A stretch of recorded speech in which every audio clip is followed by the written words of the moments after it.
Namalengke raw po ako noon, tapos kausap niya raw po yung babae. Sabi raw, narinig pa po doon na malaman na naman ni Vera, magalit na naman yun, mga ganong usapan. So, sino yung babae na yun? Ibig kong sabihin, huwag kayong papayag na lilipas yung buong magdamag na hindi kayo nagkakaayos. Alright? Ayaw ko lang bukas ang ganyan para kayo. Sinilasin ko kayo.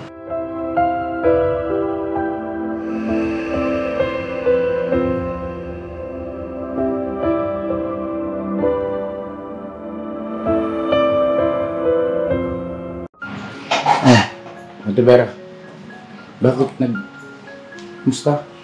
Parang pasang mo yung daigdig ah. Bakit? Kasi dito po kasi, Oh, tatango pa rin po ata sa akin yan. naku, tigilan yung dalawa yan. Walang mabuting may tutulot sa inyo yan. Di pa ba kayo nag-uusap? Ha? Kasi po, Ba't hindi kayo nag-uusap? Saan ka natutulog? minsan po, dito po, minsan doon po siya. Doon po ako, dito po siya sa upuan. Hindi mo si Ate Vera matayo? Ano? Ano pa rin, malusog pa rin. Hindi, teka mo mag-intro ako. Tawa ka mga ito na. Asan ka ba? Ay, sombrero ko pala. Pangit kasi ang buka mo. So yan, mapagpalang araw po sa atin, mga kabisnes naming minamahal. So ito po yung vlog natin about dito kay Lito at saka kay Vera kasi maraming nagtatanong kumusta na rin ba, nagkaigi na ba? At maraming naggalit kay Lito. At ayun po mga kabisnes, una kasi yung vlog natin patungkol sa kanila, ang naging problema dahil itong si Ate Vera ay napag-alaman niya na mayroong kinakausap na babae itong si Lito. Di umano yung nanay ng kanyang anak na taga-Alabang ba yun, de? Yun, so siyempre, itong isa naggalit. Tapos si Lito naman lumayas, umalis po mga ka-business. Ngayon, sa akin naman bilang nangunguna dito sa ka-business family, naintindihan ko naman kasi na wala namang perpektong pagsasama ng mag-asawa. Ako, maayos din nila yan. Ngayon po, napapansin ko na parang hindi ganun ang nagiging takbo ng kanilang sitwasyon. At syempre kami ni Ate Ka Business naapektuhan kami dahil sa pamamahay namin po ito eh. Hindi po ba? Ano man ang rito, merong hindi pagkakaunawaan, samaan ng loob, naapektuhan yung damdamin namin. Hindi ka ba panatag sa madaling salita? Madaling nakakainis, gano'n, no? Yung bang hindi ka komportable. Ngayon po, mga ka-business ay sumunod naman nun, naging problema naman yung patungkol doon sa ulam. Yan, sa ulam. Mayroon po kasi mga nag-message sa amin sa messenger na bakit daw parang wala akong ginawang hakbang sa naging problema nila Ate Vera at saka ni Kuya Lito. Meron po mga ka-business, off-cam nga lang. Hindi na nasama rito sa vlog. Kung mapapansin nyo po, di ba, na ipahayag o na ibulalas ni Intoy dun sa vlog na ang issue ay patungkol sa ulam, na nagpayo kami. Diba, Toy? Nagpayo kami ni Intoy.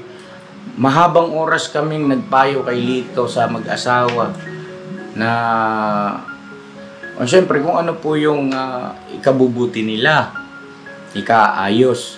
Kanya lang yun nga, sabi na nga rin po ni Intoy doon, di ba, na kinabukasan ay wala rin pala, hindi rin pala tumimo sa puso at saka sa isip yung aking ginawang mga pagpapayo patungkol kay Lito. Kasi siya lalaki, bagaman na meron siyang kakulangan, no, kapansanan, ay nananatiling ang katotohanan sa mag-asawa, siya pa rin ang lalaki. Ano po mga ka-business? Huwag naman po ninyo isipin na wala kaming ginagawang hakbang ni Mrs. Ka-business o para bagang wala kaming pakialam. Hindi po mga ka-business. Hindi po ako nagpapabaya rito sa aking mga kasamahan.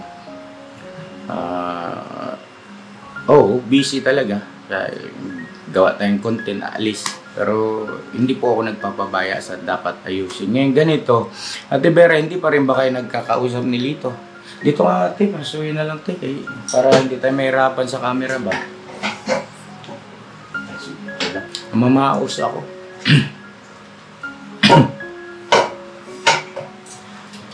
Dito ka, Ate Vera.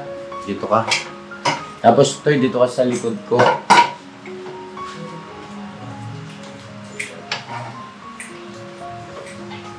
Nasaan si Nika pala? Kenso. Nasa loob dito.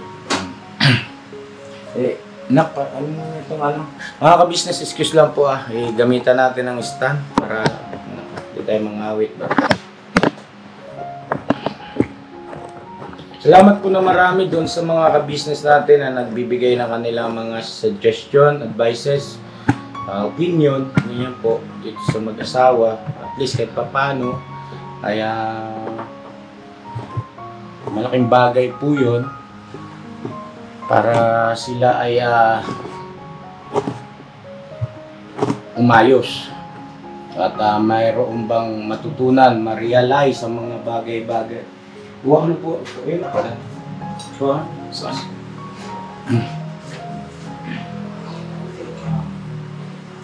Ate Vera, okay lang siya ito. Binlog natin ito.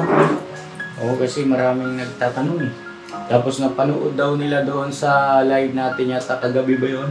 Okay. Parang okay kayo pero parang hindi daw. Parang diskumpiyado ba yung viewer natin na parang baka nagkukunwari lang o ano. Okay na ba o hindi pa? So anong sagot mo? Hindi pa yan. Hindi pa. Unahin muna natin yung tungkol doon sa magbibigay linaw po tayo mga ka-business po. Patungkol doon sa ulam. Ano ba nangyari doon sa ulam na yan? Bakit naging issue yung ulam? Tayo ba'y kinakapos ng ulam dito? Hindi po. Siguro po yung ulam na yun siguro po nagtabi po siguro ako ng ng ulam na para kay Lito po. Pagka kunwari po iba po laging nasama po siya sa inyo kuya sa pagkaan ng misyon. Pagka nagsushoot nung kasagsagan nung Captain Dumbbell, Yun po. Nagtabi ka. Okay. Tapos po, walang masama kung tinabihan mo yung asawa ng ulam. Okay naman yun Tapos, may nakapagsabi po sa inyo, kay ate po. Pero hindi nawala po kasi sa isip ko yun na tungkol nga sa pagtatago po. Kasi parang para sa akin po, pag nagtago, papasok po sa kwarto, parang gano'n. Wag kayo magpasok ng pagkain dyan sa kwarto dadagain kayo, langgamin kayo dyan. Yun naman po siguro inaitago ko, naitabi ko lang po na hindi ko naman po pinasok sa kwarto. Nawala po sa isip ko, kaya hindi ko po yun naamin kay Lito. Pero, nung time na po yun... Himayin natin. Merong nakapagsabi kay ate at kay kuya na si Ate Vera ay merong tinatagong ulam. Ganun ba? Nagtago ng ulam. Ano bang terminong ginamit? Nagtago ng ulam si Ate Vera ang parating kay ate. Okay, tapos syempre, si ate ay nagpaalala. Diba? Bumaba dito, pinalalahanan kayo na ang pagkain ay para sa lahat. Okay? At so pagkatapos nun, so okay na yun Opo, napag-usapan na po natin nun. Okay na yun. Nakahingi na po ako ng sorry sa inyong lahat, kay ate po.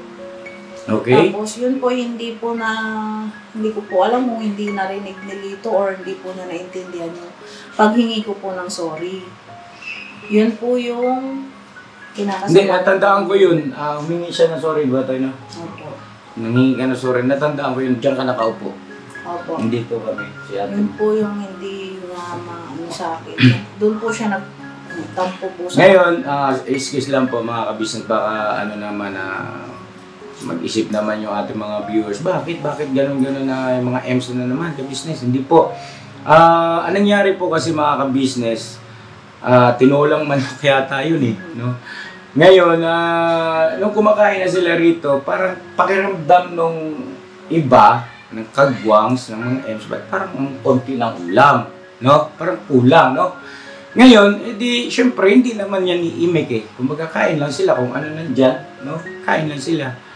Tapos, nakita nga nila na mayroon nakabukod na maraming ulam na laman, no? Ng tinola. Ibig sabihin, yung mga laman, yung manok, karne, nakalagay sa lalagyan, nandyan sa rep.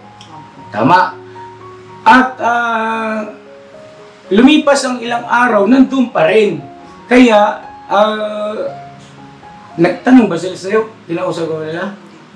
Hindi. Tapos hanggang sa yun yata ay hindi na napakinabangan kasi nasira. yung iba po na naulam po ni Kuya Tony. Ba't mo pinaulam masira ang tiyan? Hindi pa po panis noon. Yeah. Pero ibig sabihin, yung karamihan ay nasira dahil nag-lapse na ano.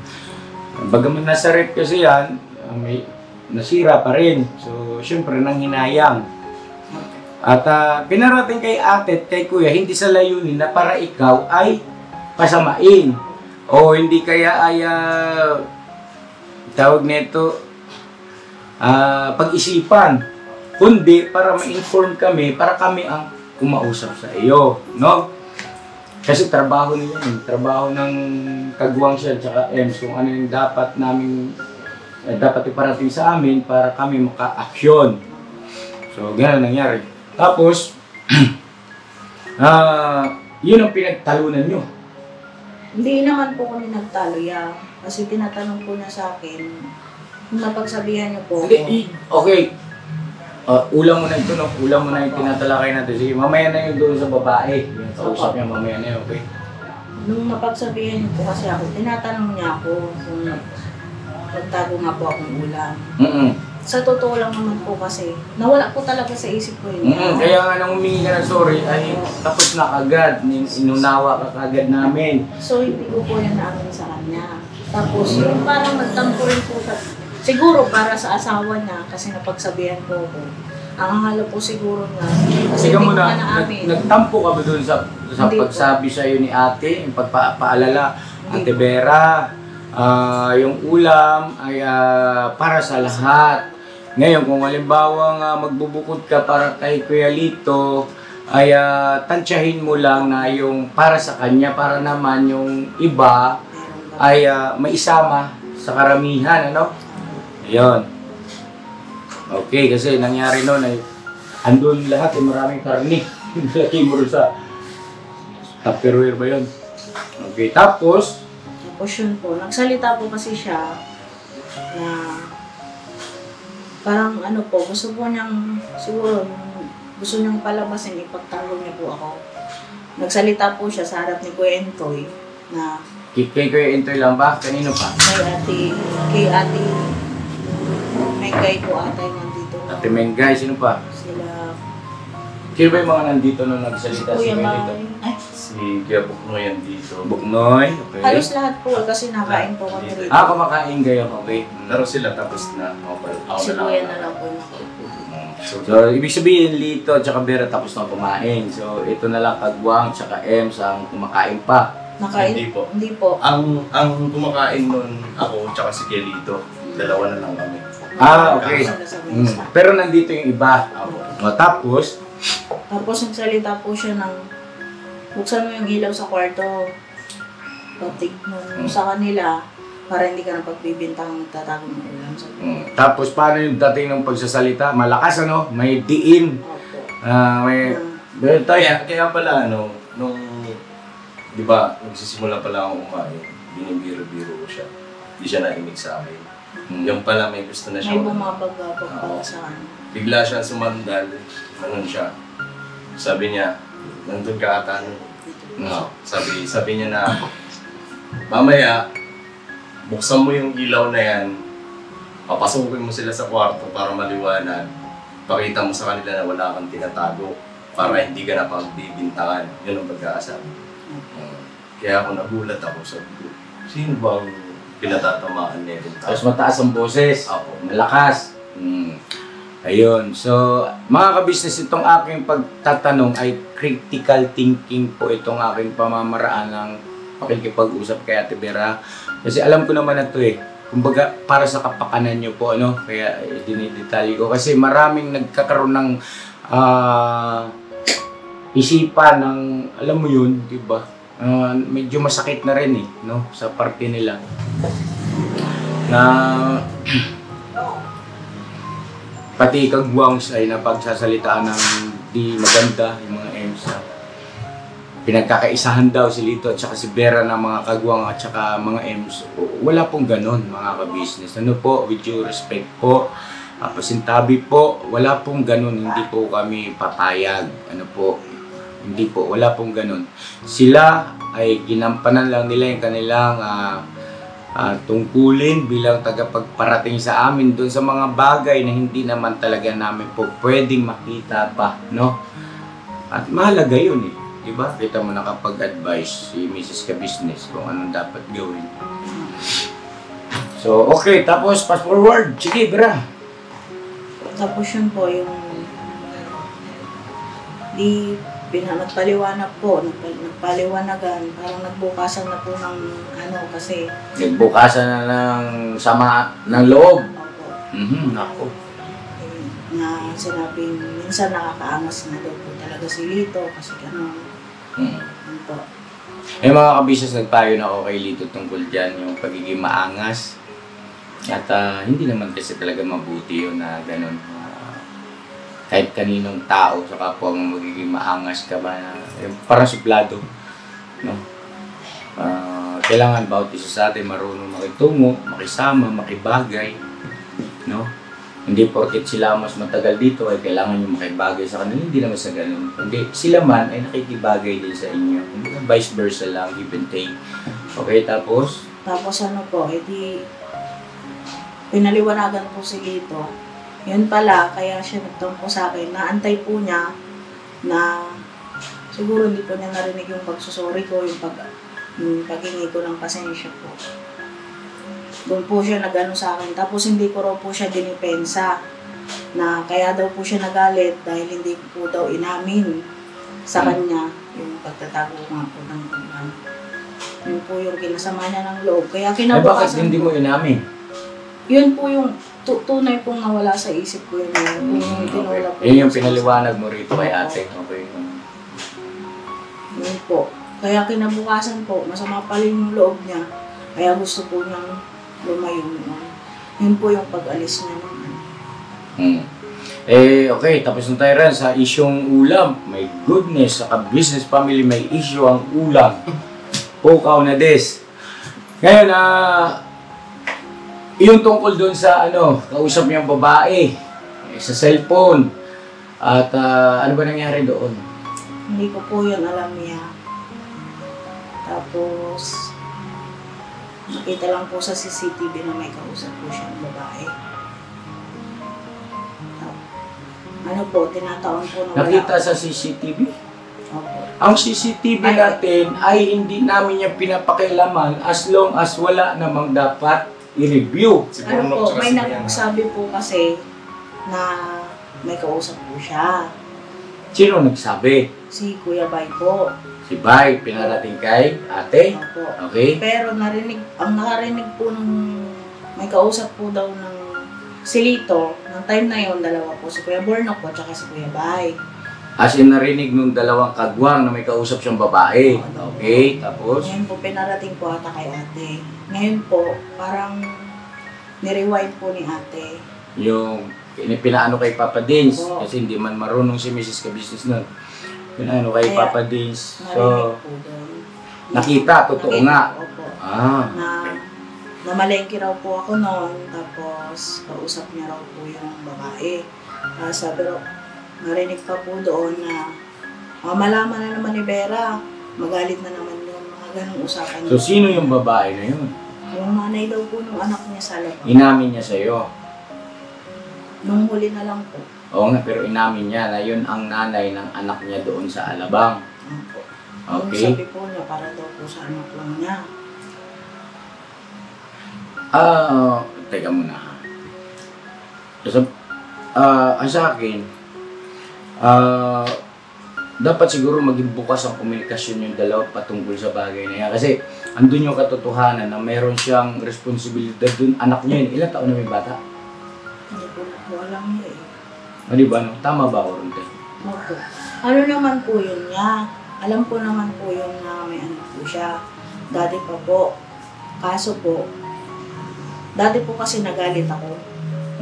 Pwede po ba? Normal naman yun. Oh, siyempre, sino ba Hindi naman? naman po para sa bata. Ano po kasi, yung time na yun, yung parang wala po kasi kaming pera nun. Tapos nanghihingi po ng ibibili ng gamit yung Anak, yung nilito. nanay po, yung nanay ang nanghihingi po para sa bata po. Nangihingi kanino? Kay Lito po. Okay. O, Yung tapos. time na po yun, nagtitinda po ng fishball, ay magkano lang po. Mm. Gusto po, ura-urada, mabigyan po siya ni Lito. Kung hindi po siya mabigyan agad-agad, binablock po si Lito. Yung sa account po, binablock po si Lito. Di mabuti na sana. Kaya hindi na ano. Nagalit po. Kaya lang, si Lito, ang gusto niya, yung anak niya nakakausap. Okay. Nagalit po ako nun, syempre para sa akin po. Ako na nga, kumbaga ako na nga po yung sasakripisyong, oo, pwede kong bigyan si Lito para sa anak. Pero wag ura-urada, di ba kuya? Kasi ako yung nagtatrabaho eh. Tama rin naman Hindi yun. kong sabihin, Tsaka hindi kumbaga, antayin naman yes, niya so, meron sana pakundangan man lang. O ibig sabihin ay ikaw ang nangihingi, matuto kang ilagay yung sarili mo sa lugar, mag-antay ka kung kailan ka bibigyan. No? Opo, kasi wala namang nadating sa aming pera kundi yung pinaghahanap buhayan ko lang din. At si Lito ay walang hanap buhay. Alam naman siguro niya yun. Kaya po ako dati nagalit po. Tapos ngayon po, siguro kaya niya tinago kasi magagalit daw po ako. Yun po yung sabi niya. Kaya daw po niya hindi sinasabi sa akin kasi magagalit lang daw po ako. Para sa akin naman po, kung sa anak niya, wala namang problema. Pero yung maririnig kong andyan na si Vera, tsaka na lang ulit. Di ba po yung papatayin niya kung andyan na ako? Parang Naglihim. masama naman Parang po. ganun, naglihim, ano? Po. Ayan nga sinasabi ko, dapat kasi bukas ang komunikasyon. Pag-usapan nyo yan, dalawa, kung ano ang dapat gawin kapag halimbawa kakausapin nyo yung anak niya, o hindi kaya yung nanay ng anak niya, ay dapat naririnig mo para wala kayong no? Walang agam-agam, walang kung ano-ano espekulasyon ang tatakbo sa inyong isip. So, bakit naman? So, okay na yun. Yun, istorya nun. Natanong ko nga, Ate Vera, ilan ba talaga ang anak ni Lito? Sabi Lahat. ko niya, dalawa daw po. Diyan din sa babae na yan. Dalawang panganay po. Dalawang panganay. Ba't naman ikaw hindi ka mabigyan ng isang panganay? Iwan ko po. Nabigyan tumawa. Pagdating po siguro sa akin, ubos na yung ganyan. Lahi. Ate Vera. Ngayon, bakit hindi pa kayo maayos? Mag-alis na kayo kay, medyo, alam mo yung medyo nakaka-apekto yan sa kabuuan ng business family. Akin po kasi kuya, pag-usap po kami agad-agad, baka mainit na po yung ulo niya. Kaya, pinapalamig ko na lang po. Kasi po pag malamig na yan, nagsusorry na po yan sa akin. So, ibig sabihin, ngayon, hindi pa kayo talaga nagpapansinan. Ano yung live natin doon? Parang napansin ko nga kayo doon, magtabi-tabi kayo, ano-ano kayo. Parang kadikit na ano. Hindi po magkatabi lang po kami upuan. Ha? Magkatabi lang po kami na upuan. Hindi ba kayo sweet doon? Kasi parang may sabi yata ng kabisnes na, buti naman, sweet na ulit si Lito at saka si Vera. Di ba? Sana bumalik na yung pagiging sweet ninyo, no? Sweet and sour. ganito. Mga business na lang. Sa relasyon ng mag-asawa, lalo pa kayo ay bagong kasal, hindi naman nakakapagtaka na talagang dadaan kayo sa ganyan, no? Na merong mga pagkakataon di kayo magkaintindihan. Pero, huwag yung kalimutan, no? Yung itinuro sa inyo bago kayo ikasal, yung seminar nyo, o ano ba sabi? Sige daw kung natatandaan mo, pagkalimbawa dumating na yung ganyang hindi pagkakaintindihan ng mag-asawa, ano ang dapat ay huwag kalimutan o dapat maisip mo kaagad. Huwag daw pong matutulog na ano. Nagpapalipasin ng magdamag ng nahuusap. Huwag matutulog na humihinga pa yung isa. Ganun. Hindi po. Ano? Huwag pong matutulog na may galit pa po yung isa't isa. Na hindi pa kayo nagkakaayos. Huwag kayong, kumbaga, yung bang ililipasan ng magdamag. Hipokrito naman mga ka-business kung sasabihin ko sa inyo na mapiperfect natin yun, no? Palagi ko walang nakaka-perfect nun. Kasi kami ni Mrs. Ka-business, hindi rin namin ma-perfect yun. Pero andun yung pagsisigap namin. Lalo na yung mga bata pa kami, bagong kasal kami. Na para kayong mga batang, di ba no? Pataasan ng ihi, ng pride. Mali yun eh. Dapat, huwag kayong mag-isip na ikaw ang tama at siya ang mali. At ikaw ang mabuti at siya ang masama. Dapat ang thinking mo kaagad is maaring siya yung tama at ako yung papakumbaba na. Kung parehas kayong ganun ang damdamin at isipan, hindi kayo may hirapang i-approach yung isa't isa at agad-agad ay magkakaayos kayo. Pero ang isipan ninyo ay siya naman ang mali, bahala ka dyan. Di ba? Ako tama ako eh, bakit? Di ba? May ganun yan eh. Oh. Wala, hindi talaga. Ganun din siya. Ganun din iniisip.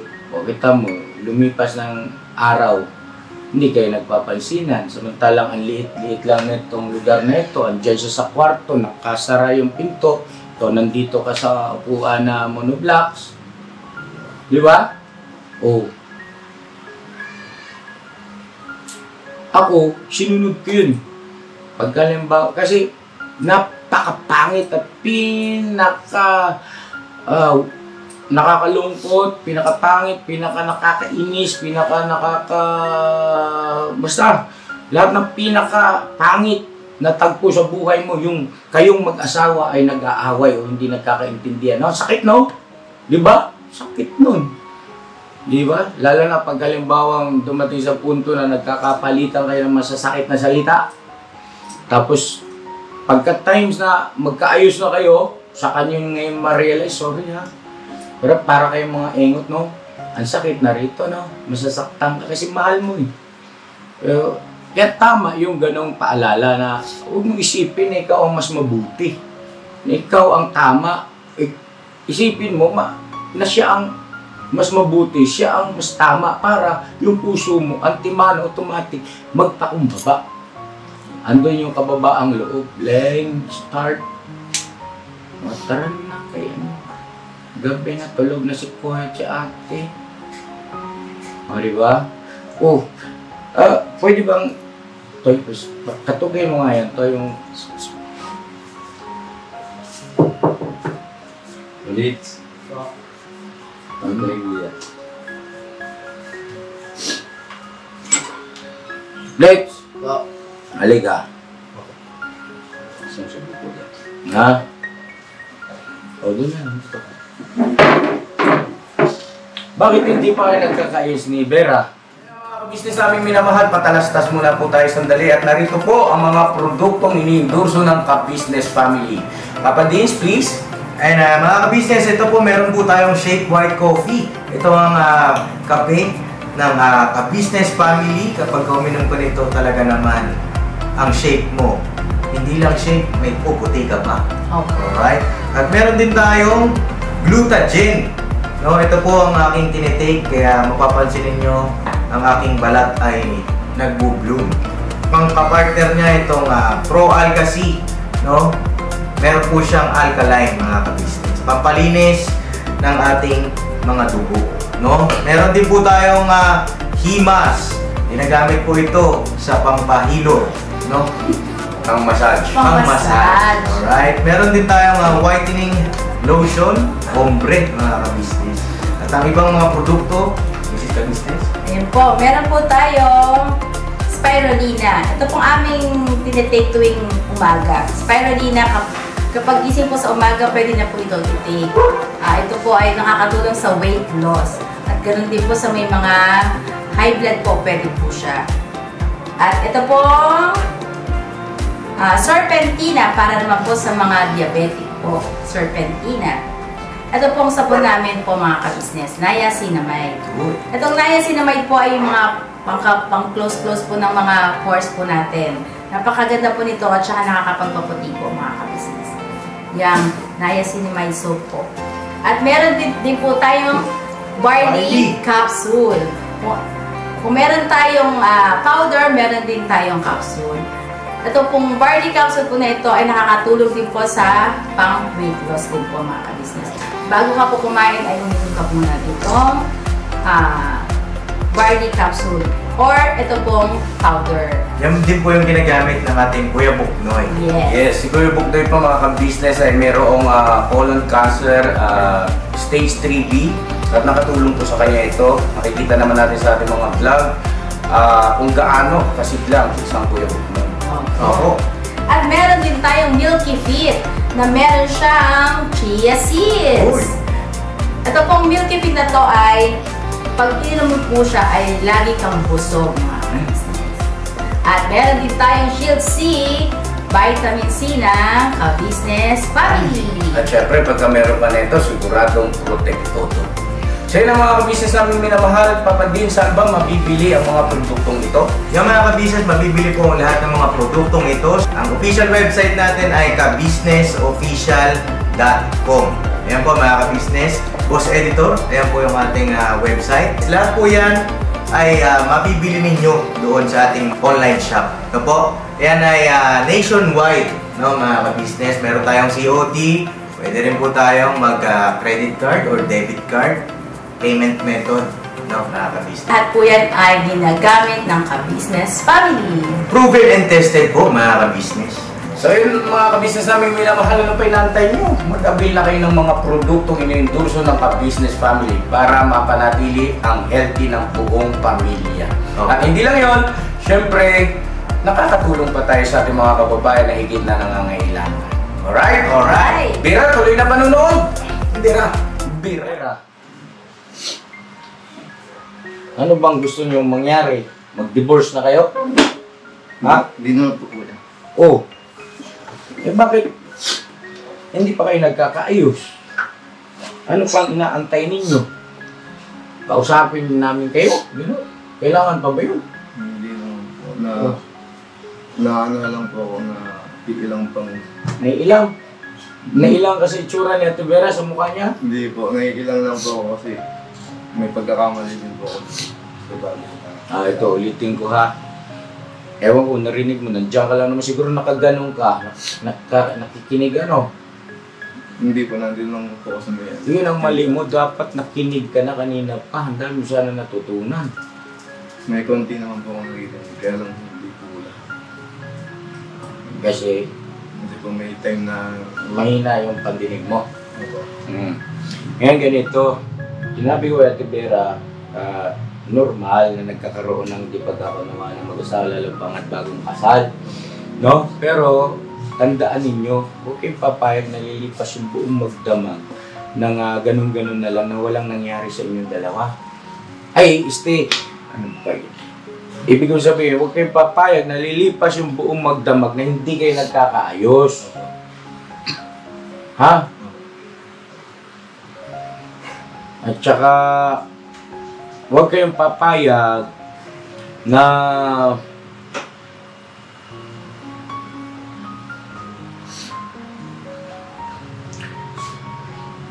sa punto na kayo ay merong hindi pagkakaintindihan, huwag niyo dapat ilagay ang sarili niyo na siya naman ang mali, ako ang tama eh. Bahala ka dyan. Bahala ka dyan. Ikaw ang lumapit. Kasi ikaw ang mali. Ako tama. Mali yun eh. Mali talaga yun. Dapat ang mindset ninyo, kasi asawa kayo, balik-balik ka rin yung man ang mundo. Mahal mo yan eh. Asawa mo yun. At pero mahal mo ito, di ba? Mahal mo yan? Sure ka? Ha? Oh, mahal mo pala. Halikan mo na. Kiss na agad. Kailan ba patagalin yan? Haba na to. Laki na kita yung vlog na yan. Ayaw niya. Sino gusto mo umalik sa asawa mo? Penguin? Si Intoy? Hindi ba? Alik ka mo ito yan.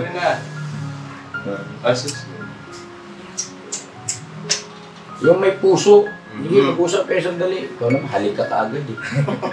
Siyempre kayo, magkakata na natin. Oo, yan ka naman ang umira na naman yung pagka-penguin mo.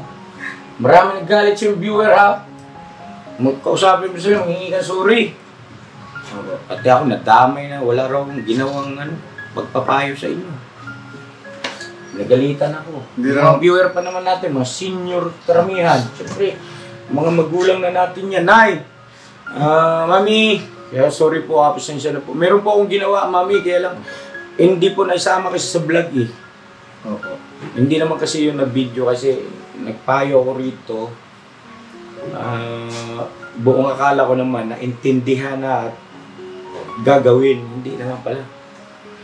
So yun na, kausapin mo naman ito. Yung pa, sorry po ulit sa inyo po.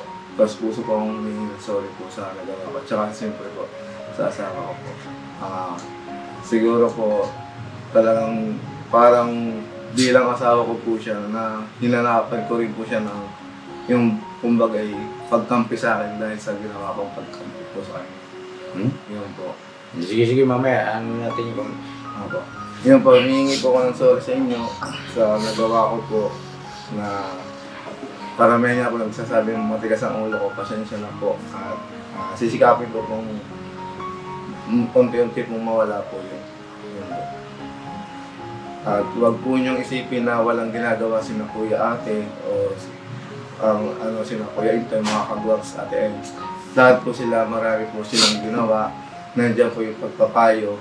Although hindi man naka-vlog, hindi nyo nakikita, pero ang pinamabuti po nila na huwag nang i-vlog para mas maintindihan. Mas maintindihan ko po at mas maintindihan. Hindi, ang totoo noon, hindi talaga na i-vlog. Kasi vlogger nga tayo, syempre, pabor sa atin na meron tayong vlog. Gusto natin makapag-vlog. Kaya lang sa pagkakataon na hindi nga kasi na i-vlog. Diba? No, hindi sa ang ibig sabihin ay ayaw i-vlog. O, diba? Vlogger ka eh. Siyempre, pabor sa'yo mayroon kang content, may upload. At saka, diba, kinausap ko na kayo, yung dito ang patakaran natin, sistema rito sa ka-business family, kung paano yung sa mga kagwang ay ganun din kayo. Kung kinakailangan i-public yung video patungkol sa inyo, kahit pa nakakasakit sa inyo at kasiraan ninyo, dahil sa hindi kayo marunong sumunod sa payo, halimbawa 1, 2 payo, wala pa rin pangatlo, i-public na yan. No? Ganun din.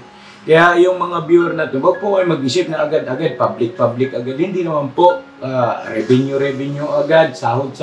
Hindi ho. Kasi malalagay po sa alanganin yung ka-business family, pagka halimbawa pong wala kaming vlog patungkol dun sa hindi magandang pangyayari, halimbawa sa kanilang dalawa, o kanino mang member ng ka-business family na, di po ba, ano yung proof namin? Halimbawa, may nangyaring di maganda, wag naman.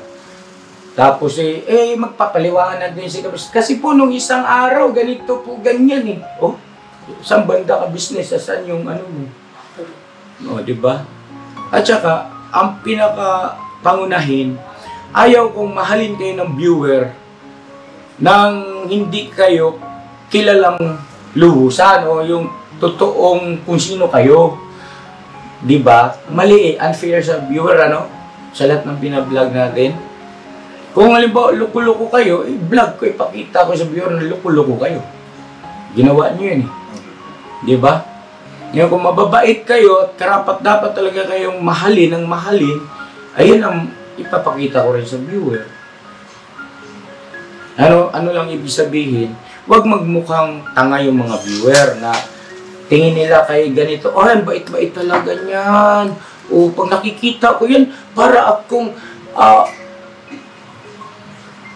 nadadaanan ni Lord. Kasi ang amo ng kanyang face, yung kanyang face. Pero sinong totoong nakakakilala at nakakaalam doon sa particular na kinukontent at tinutulungan natin, di ba kami? Oh. So, unfair yun, di ba? Tingin santo, yung pala inkanto, mali, di ba?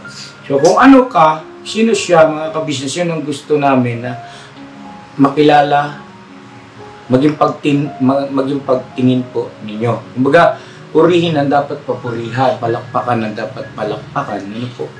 At sawayin at paalalahanan yung dapat paalalahanan para makapagbago, no?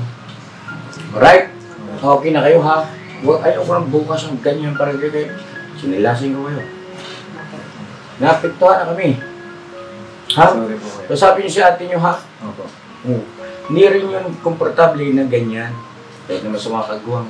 Huwag kayong magtatampo sa amin ha? Kasi kung matampuhin kayo, hindi kayo karapat dapat dito.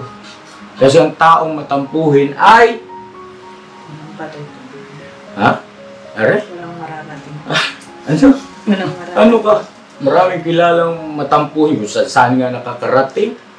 Sa Divisoria po. Hindi. Ang taong matampuhin ay... Ay, ito. Ito, matampuhin. O balat sibuyas ay... Hindi ako. Ha? Walang puwang dito sa mundo. Ang lala naman nun. Ako na. Hindi po, mga kabisnes, ang taong matampuhin at balat sibuyas ay hirap sa pag-unlad o sa pag-asenso. Pabalik-balik lang siya. Diba, may trabaho siya ngayon, maganda posisyon, nasita. Diba? Ano na naman. Nagtampo, naghanap ng trabaho, apply ulit, pakisama na naman ulit. Diba? Nasita ulit. Hindi ka man perfecto. Naghanap ulit, apply ulit. Ganon ang ganon. Hindi niya namalayan, tiguang na pala siya. Matanda na hindi na tinatanggap kasi may age limit man. Yung mga kasama niya dati na marunong magtiyaga at inalis yung pagiging balat sibuyas at matampuhin, supervisor na, manager na. Diba? Mali ba ako ron? Tama ba ako? May tama ako. Tama. God bless sa ating lahat mga ka-business. I love you all. Bira! Bira! Bira, dito! Sorry po ulit. Mga business. Kuya. O pag umalis ka rito, ito, kaharap yung ating mga mahal na viewers ha. Sabi nila, wag na raw kitang pabalikin. Ha? Sabi nila yun. Hindi nila alam yung puso ni ka-business. Alright?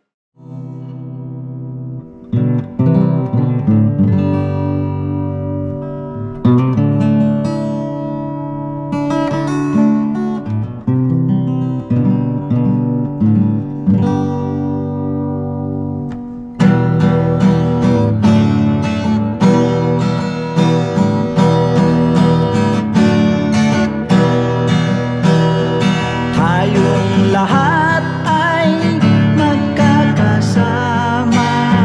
Tayong lahat ay laging masaya. Pagtulong nyo ay sigurado, pagkat mayroon kayong heart of gold. Mahal namin kayo. Mahal namin kayo. Pinunukan my heart of gold. Mahal namin kayo. Mahal namin kayo. Minahal kayo ng mga tao kahit saan panig nitong mundo.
kayo